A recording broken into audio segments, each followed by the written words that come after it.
The responsibility of a startup CEO. You know, I get asked that question all the time, and I was recently talking with some friends and they were wondering okay, now that I have a team, what is my responsibility as CEO? Because a lot of them are still coding or designing or doing kind of busy work. But when it comes to being the CEO, especially if you raise money from venture capitalists, you need to figure out what is my responsibility. And that's what I want to share with you guys today is the 3 things that make great CEOs and really the responsibilities of those founders. So the number 1 is to set the vision.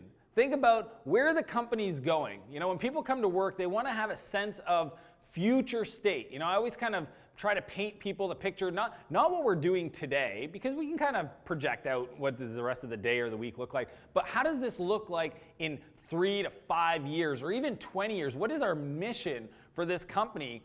And as the founder and CEO, your responsibility is actually to not only paint that mission and set the vision, but it's also to remind people. And trust me, you're gonna feel like there's sometimes where you're explaining yourself over and over and you're like saying this almost on a daily basis, if not several times a day.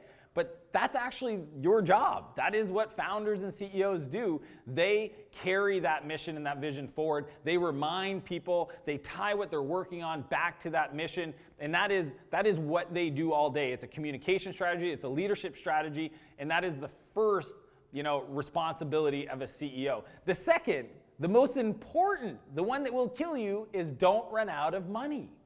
Right? And now, it may sound crazy to think, okay, of course, no, don't run out of money, because if you do, you have no business. But think about this. If you're on the venture path, and that's the one I've known recently, I recently sold my last company, Clarity, but I've done 2 venture-backed companies. And what I've learned is the role of a venture-backed CEO is to not run out of money. It's to figure out how much capital do you have left in your bank account, and when should you start raising your next round of funding. Bad CEOs, ones that don't take this into consideration, are the ones that wait 2 to 3 months before they run out of money to start the process. It's at least a 6 to 9 month process prior to when you need it. So running out of money or resources. So think about your team needs resources. They might need contractors, they might need server capacity, they may need design support or feedback, but whatever resource or need they have, including capital, that is your responsibility to make sure it's topped up, that everybody has access to it so they know how to use it, and that they don't run out. So that's the second thing. The third thing is to hire great people. It may sound crazy, but those are really, truly the 3 things, is to make sure you set the vision, you don't run out of money, and hire amazingly great people. This is the area, the people part, that I spend probably 70% of my time on, because to me, it's an ongoing thing. As you're building a business, you don't know when you're going to need to hire 5 great developer, designers, BD specialists, marketing experts. So what you're always doing as part of your daily routine is always trying to meet new people, get introduced to high caliber talent, contractors that eventually may be part of your team. But whatever it is, 70% for me anyways, that's the way I look at it, especially if you, again, venture backed, you have a good core team.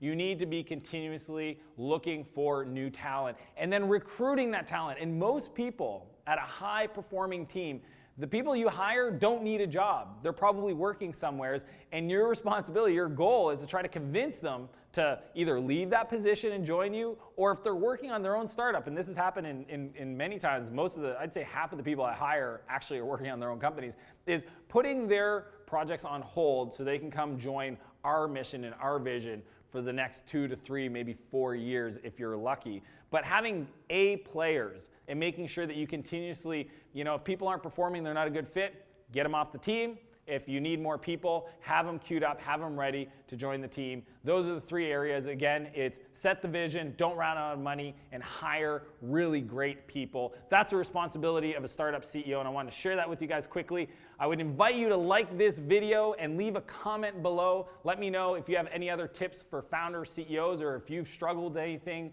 and overcome it. What were your solutions to that? I want to challenge you to live a bigger life and a bigger business, and I will see you guys next Monday.